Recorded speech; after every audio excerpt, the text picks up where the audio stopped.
17 তাৰিখে গধূলি অকল যোৰহাট নহয়, ভাৰতীয় জনতা পাৰ্টিয়ে প্ৰতিদ্বন্দ্বিতা কৰিব বিচৰা আটাইকেইটা সিটৰে তালিকা একেখন লিষ্টতে প্ৰকাশ পাব। কংগ্ৰেছে যিটো ৰাজনীতি কৰিব সেই ৰাজনীতিটো আমি নকৰোঁ বা আমি যিটো ৰাজনীতি কৰিব এইটো কংগ্ৰেছে নকৰে। সকলোৱে নিজৰ নিজৰ পন্থাৰে আগবাঢ়িব। আমাৰ দৃষ্টিত আমাৰ ভাল প্ৰাৰ্থী আছে, যোৰহাটত ভাল প্ৰাৰ্থী আছে, তেজপুৰত ভাল প্ৰাৰ্থী আছে, ডিব্ৰুগড়ত ভাল প্ৰাৰ্থী আছে আৰু গোটেইবোৰ সিট আমি জিকিম। মই বৰ্তমান চৰকাৰ গঠন কৰিবৰ কাৰণে আমাক 64টা সিট লাগে।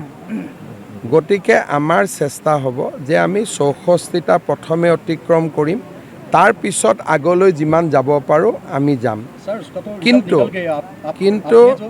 কিন্তু আমি যদি এটা বা দুটা বা তিনিটা সিটৰ কথা আলোচনা কৰোঁ তেতিয়াহ'লে এইটো কংগ্ৰেছৰ জালত আমি ভৰি দিয়া হ'ব। 17 তাৰিখে গধূলি অকল যোৰহাট নহয়, ভাৰতীয় জনতা পাৰ্টিয়ে প্ৰতিদ্বন্দ্বিতা কৰিব বিচৰা আটাইকেইটা সিটৰে তালিকা একেখন লিষ্টতে প্ৰকাশ পাব। কংগ্ৰেছে যিটো ৰাজনীতি কৰিব সেই ৰাজনীতিটো আমি নকৰোঁ বা আমি যিটো ৰাজনীতি কৰিব এইটো কংগ্ৰেছে নকৰে। সকলোৱে নিজৰ নিজৰ পন্থাৰে আগবাঢ়িব। আমাৰ দৃষ্টিত আমাৰ ভাল প্ৰাৰ্থী আছে, যোৰহাটত ভাল প্ৰাৰ্থী আছে, তেজপুৰত ভাল প্ৰাৰ্থী আছে, ডিব্ৰুগড়ত ভাল প্ৰাৰ্থী আছে আৰু গোটেইবোৰ সিট আমি জিকিম। মই বৰ্তমান চৰকাৰ গঠন কৰিবৰ কাৰণে আমাক 64টা সিট লাগে। গতিকে আমাৰ চেষ্টা হ'ব যে আমি 64টা প্ৰথমে অতিক্ৰম কৰিম, তাৰ পিছত আগলৈ যিমান যাব পাৰোঁ আমি যাম।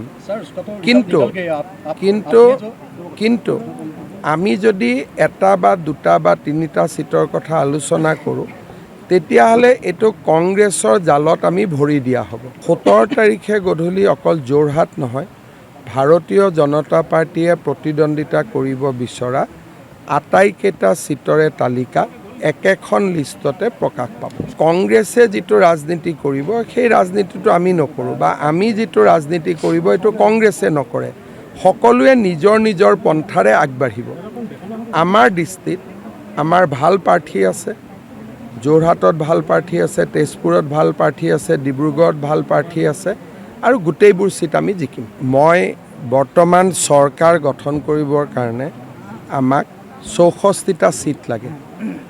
গতিকে আমাৰ চেষ্টা হ'ব যে আমি 64টা প্ৰথমে অতিক্ৰম কৰিম, তাৰ পিছত আগলৈ যিমান যাব পাৰোঁ আমি যাম।